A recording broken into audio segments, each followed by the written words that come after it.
এই পথ যদি না শেষ হতো তবে কেমন হতো তুমি বলো তো। এই রাত যদি না পোহাতো তবে দিন যদি না আসতো কেমন হতো।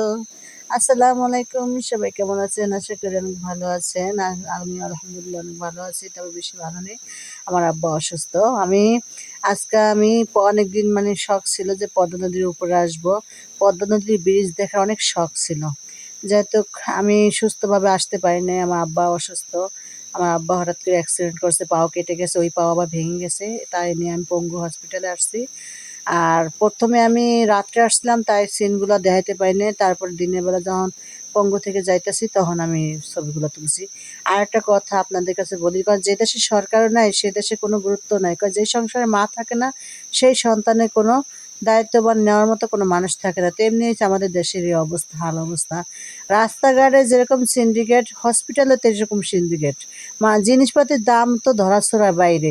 গেলাম হসপিটালে, যেহেতু ডাক্তাররা এমন একটা নমুনা ধরে, ওদের কাছে ধরা মানে যাওয়াই যায় না। দৌড়াইতে দৌড়াইতে এখানে ঘুষ দেওয়া লাগে, ওখানে ঘুষ দেওয়া লাগে। সামান্য একটা রিপোর্ট আনতে গেলেও আপনার টাকা দিতে হয় চা খাওয়ার জন্য। কি করব, তা না হলে যার কোনো সুযোগ সুবিধা পাওয়া যায় না। যাই হোক, তারপর সবাই দোয়া করি ভালো থাকুক, হাসি খুশি থাকুক। আর আমি আমার আব্বার নিয়ে গেছি, ডক্টররা এমন একটা হিসাব দিছে আমারে, যে জায়গায় 14 দিন লাগবো, কারণ ঘা শুকাইতে যতদিন লাগবো অতদিন পর আসতে বল। আমাকে 14 দিন পর আসতে বলে। ঢাকার শহর, কোথাও থাকার জায়গা নাই। আর এত বড় শহরের ভিতরে যদি আত্মীয় স্বজন না থাকে আর টাকা পয়সাও যদি না থাকে, তাহলে কিভাবে চলা যায় বুঝুন তো।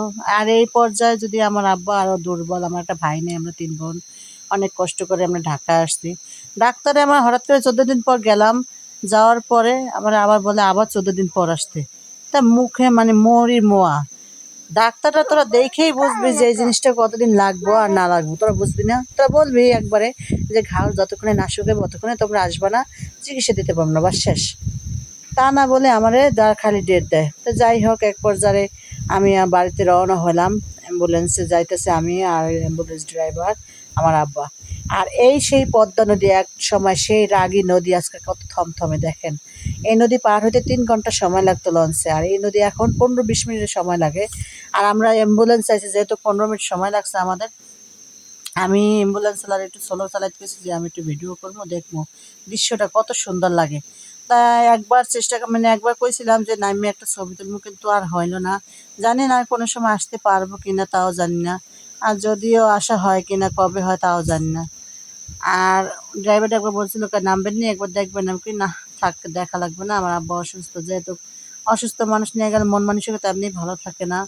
আর আমার আব্বা একমাত্র একমাত্র জীবিকার উপার্জনের তারিখ আমার সংসার চালানোর জন্য। আর আমার বোনেরা যার যার শ্বশুর বাড়ি, আমার কোনো ভাই নেই। আমার আব্বা কামাই করতো, আমার মা ভাই বোন নিয়ে চলতো।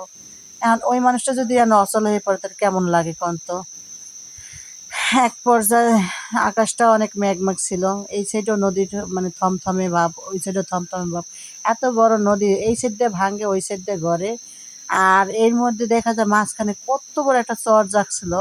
আমি পিছনে ফালাই আইছি চরটা, দেখাইতে পারিনি। তারপরে আমি আবার খেয়াল করলাম একটা জিনিস, মানে এই যে মানে এগুলা কারেন্টের খাম্বাগুলা কিভাবে যে মানুষের মাথায় বুদ্ধিগুলা দেখেন। এত বড় একটা নদী, নদীর মাঝখান থেকে যে ব্রিজটা উঠেছে, কত বড় ইয়া।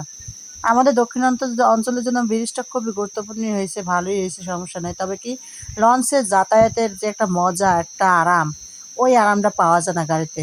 তবে আমার হিসাবে লঞ্চই ভালো ছিল গাড়ির থেকে যোগাযোগ করার লাগে। অবশেষে আইসা বললাম আমি আমি এখানে পদ্মা পার হওয়া শেষ হয়ে